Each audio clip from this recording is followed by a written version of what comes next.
নারীর প্রতি সহিংসতা ও বাল্যবিবাহ রোধ, শিশুদের সুরক্ষা এবং নারীর অর্থনৈতিক ক্ষমতায়নের মাধ্যমে বৈষম্যহীন সমাজ গঠনের লক্ষ্যে পঞ্চগড়ে অনুষ্ঠিত হয়েছে জনসচেতনতামূলক কর্মসূচি। এ উপলক্ষে আয়োজন করা হয় বর্ণাঢ্য র্যালি ও আলোচনা সভা।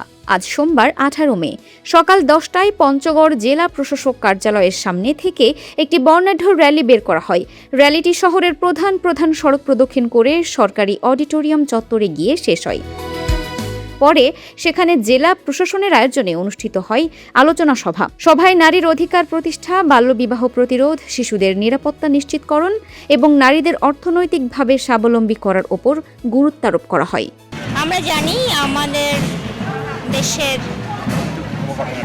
কিছু নারীদের প্রতি সহিংসতা সহ শিশুদের সুরক্ষা এবং বাল্যবিবাহ এই জায়গাগুলোতে আমাদের কাজ করা দরকার।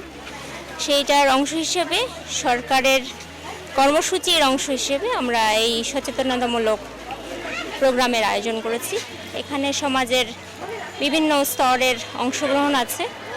আমাদের যদি অর্ধেক জনগোষ্ঠীর অর্ধেকই আমাদের নারী, বা কোনো কোনো ক্ষেত্রে দেখা যায় অর্ধেকের বেশিও আমাদের নারী।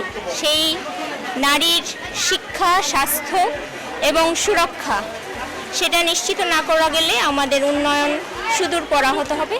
পাশাপাশি আমাদের শিশুরা, আমাদের সমাজের শিশুরা আমাদের ভবিষ্যৎ, আমাদের সম্পদ।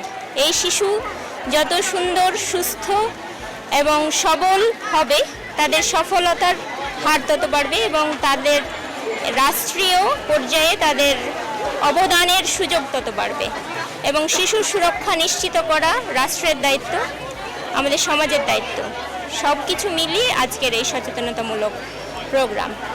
এ সময় পঞ্চগড় জেলা প্রশাসন, পুলিশ প্রশাসন সহ বিভিন্ন সরকারি দপ্তরের কর্মকর্তা কর্মচারী, বিভিন্ন শিক্ষা প্রতিষ্ঠানের শিক্ষার্থী, ইউপি চেয়ারম্যান এবং গ্রাম পুলিশ সদস্যরা উপস্থিত ছিলেন।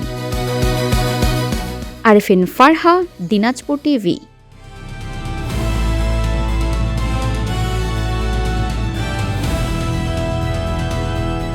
দিনাজপুর টিভি মানুষের জীবনের কথা বলে।